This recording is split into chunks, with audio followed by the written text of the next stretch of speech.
Bloomberg Audio Studios. Podcasts, radio, news. In the small town of Pushkar in northwest India, Divyendra Jadoun is hard at work in his studio. The vibe is kind of similar to a Silicon Valley startup in its early days. Jadoun has set up a small workshop where he and a handful of co-workers create digital content. He's gone from making Bollywood spoofs to creating videos like this one. मेरे प्यारे वोहित जैन, मेरे प्यारे मनोज भगत, मेरे प्यारे अभिषेक सैमसन, मेरे प्यारे भगवान Chauhan. It appears to be Narendra Modi, the Prime Minister of India, but it's actually a deepfake. Jadoun, who calls himself the Indian Deepfaker, is using AI technology to make it seem like Modi is speaking directly to individual voters. In that clip, you hear him sub in 4 different names. He refers to each of them as my dear. The largest election in history just got underway in India, and Jadoun is in high demand. He makes videos like these and AI chatbots for candidates looking to capitalize on a largely unregulated technology to reach a wider range of constituents quickly. And what Jadoun is doing is changing how politicians campaign in the world's largest democracy. And that could have implications worldwide as countries grapple with the disinformation risks that come with AI. This year, the stakes are really high. There are national elections in more than 60 countries, including the U.S., and this technology doesn't recognize borders. Here's another video from Jadoun. You might recognize this voice, even if you've never heard him speak in Hindi. Trump नहीं हूँ राजेश तुम क्या कर रहे हो मैं असली Trump नहीं हूँ सुनीता तुम क्या कर रहे हो मैं असली ट्रंप नहीं हूँ. That was a deepfake of Donald Trump from the same public-facing highlight reel Jadoun made that featured the Modi video. In it, Donald Trump is also addressing different people by name and noting he is not the real Donald Trump. On today's show, what a deepfake operation in India tells us about the year ahead when there are elections all over the world and the challenges of regulating this new and fast-growing technology. This is The Big Take from Bloomberg News. I'm David Gura. Really, I promise.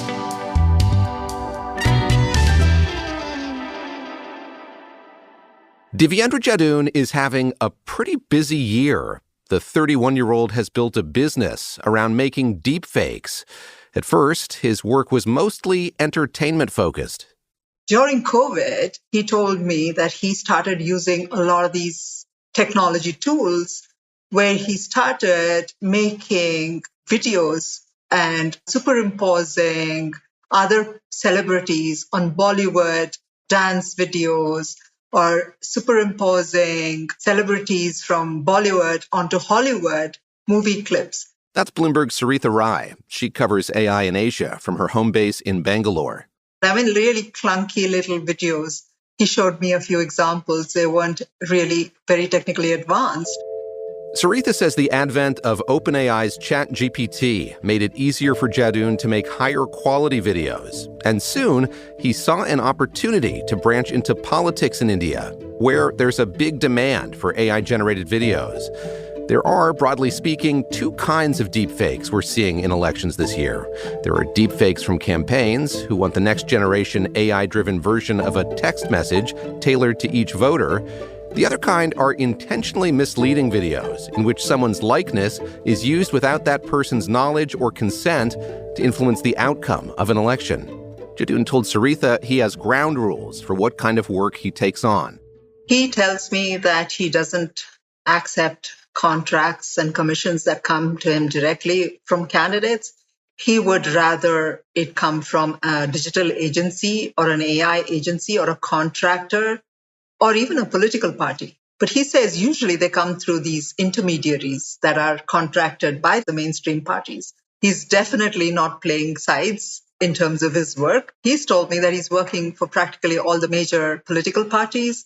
What does the operation that he's built up look like? He started off as a one-man shop, but he's since expanded because all of the work that is coming to him. The first time I spoke to him, he said he had a couple of workers, and that was a few months ago. And then he told me now he has 5 other employees who help him make these videos. Making those personalized videos, like the ones of Modi and Trump, involve feeding an AI model audio or video of a person to capture their voice, facial expressions, and movements. It takes a few days, up to a week, to train the AI models. But once trained, he can produce these very quickly, like instantly almost, like within minutes, he can make these videos. Saritha says that in India, politicians are using deepfake videos like Jadoun's for voter outreach. It's a relatively inexpensive way to appeal to people all over this huge country directly in a way they can't at big campaign rallies. And that's valuable in India, where there are some 968 million eligible voters. The level of hyper-personalization that is possible with generative AI. You can just train the model to say the main message and then feed it with thousands and thousands of names, and it will instantly reproduce that same video and sync it perfectly with Narendra Modi calling out each person by name. The videos are so good, Saritha says, it can be very difficult to discern their deepfakes, especially in a country where technological literacy varies so widely.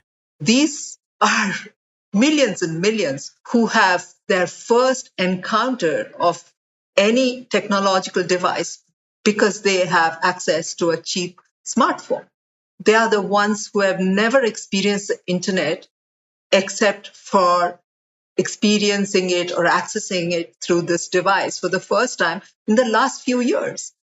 So the kind of impact that AI would have in India is certainly magnified because people are so much more vulnerable to the kind of deceptions that AI can be used for.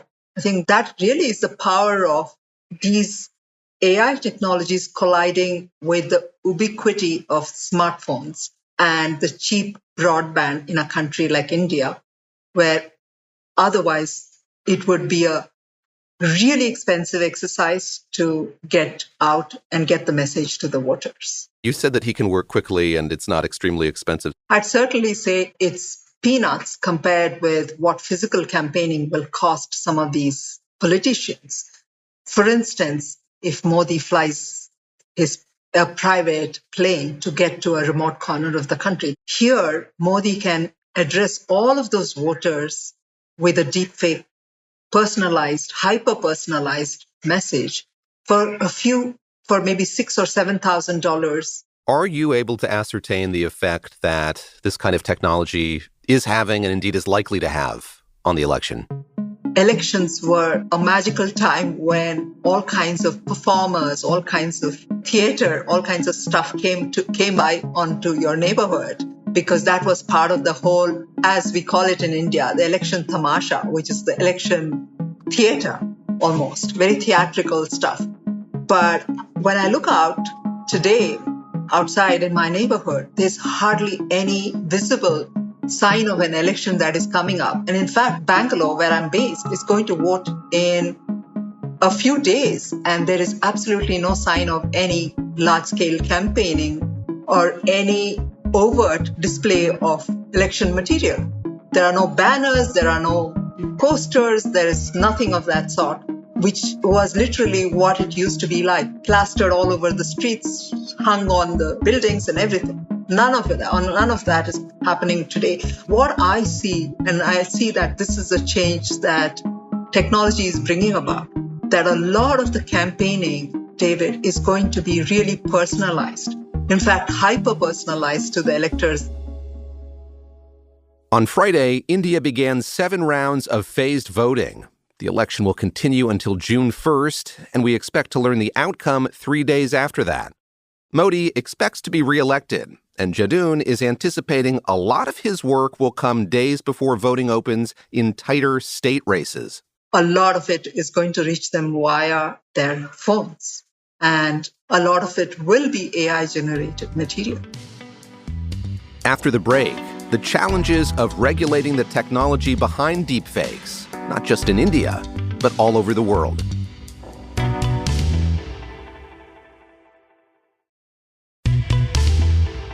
The explosive growth of generative AI and its potential have made it a challenge to regulate.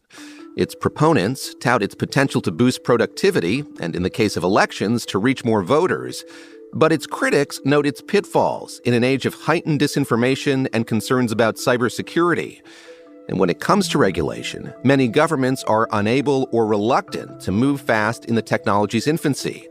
In the U.S., AI legislation is tied up in Congress. The UK is also debating legislation.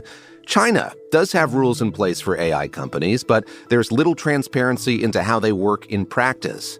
The European Union has passed some of the most comprehensive regulations. These could be a blueprint for lawmakers everywhere. Last year, it adopted the Artificial Intelligence Act, which placed reporting requirements and restrictions on how companies operating in the EU are able to develop and use AI. Bloomberg's Jillian Deutsch covered the debate over that law from Brussels. I think the best way to look at the way the EU is approaching AI is to see that they're not really regulating the technology itself. They're regulating the uses of the technology. They're required to submit risk assessments to the European Union. And then these kind of more very serious harms posed by AI, for example, assigning social scores to citizens based on their behavior, or even using emotional recognition technology in the workplace or in schools, those are flat out banned in the EU. These are the kind of good enough rules to actually make sure that this kind of scary and also obviously very promising technology, the generative AI, those are the correct guardrails that we should put in place. But Jillian says, in spite of how this bill is framed and its splashy rollout, the AI Act is still limited in scope. There's disagreement over how strict regulation should be, and there's fear that regulation will stifle innovation. There's also a very kind of quick, sudden pushback from countries like Germany and France saying, actually, that those are too many rules, and actually Europe is going to shoot itself in the foot.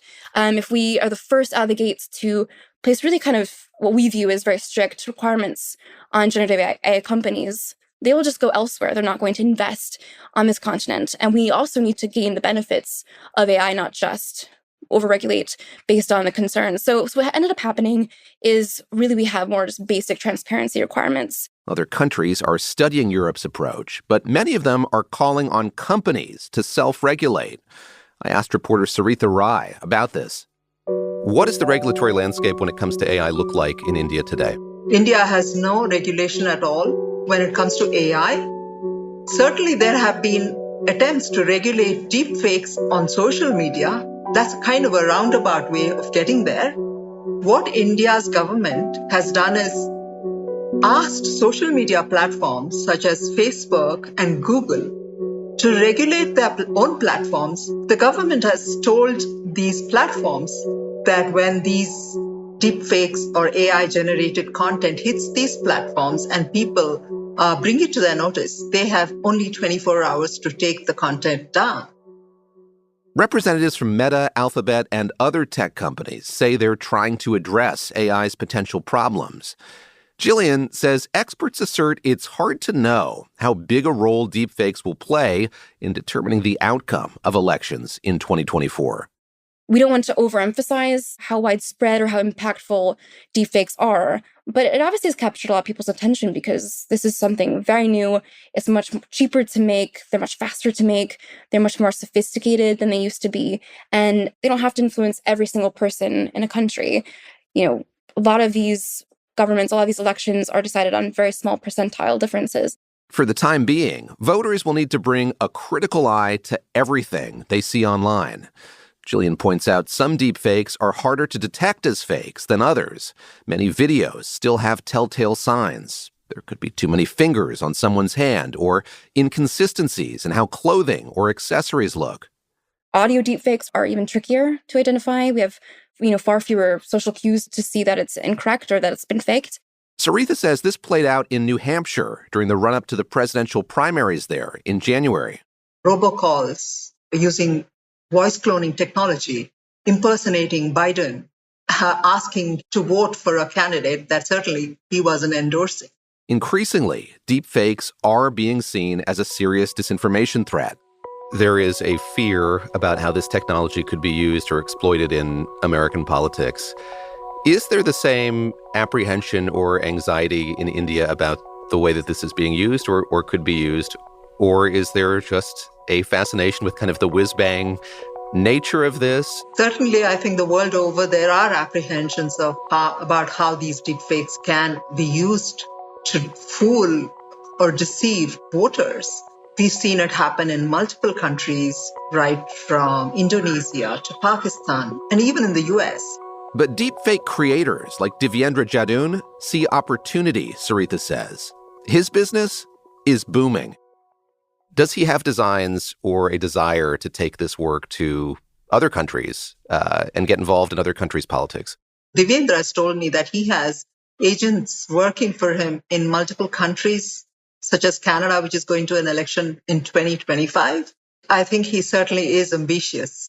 India has always been known for technology services outsourcing, but AI and election deepfake outsourcing may now see a new lease of life with the likes of Divyendra, and this might be a new type of outsourcing. So I think he's building a new business model. This is The Big Take from Bloomberg News. I'm David Gura. Today's episode was produced by Alex Segura. It was edited by Aaron Edwards and Tom O'Sullivan. It was mixed by Veronica Rodriguez. It was fact-checked by David Fox. Naomi Shavin is our senior producer. Elizabeth Ponso is our senior editor. Nicole Beamster-Bohr is our executive producer. Sage Bauman is our head of podcasts. Please follow and review The Big Take wherever you listen to podcasts. It helps new listeners find the show. Thanks for listening. We'll see you next week.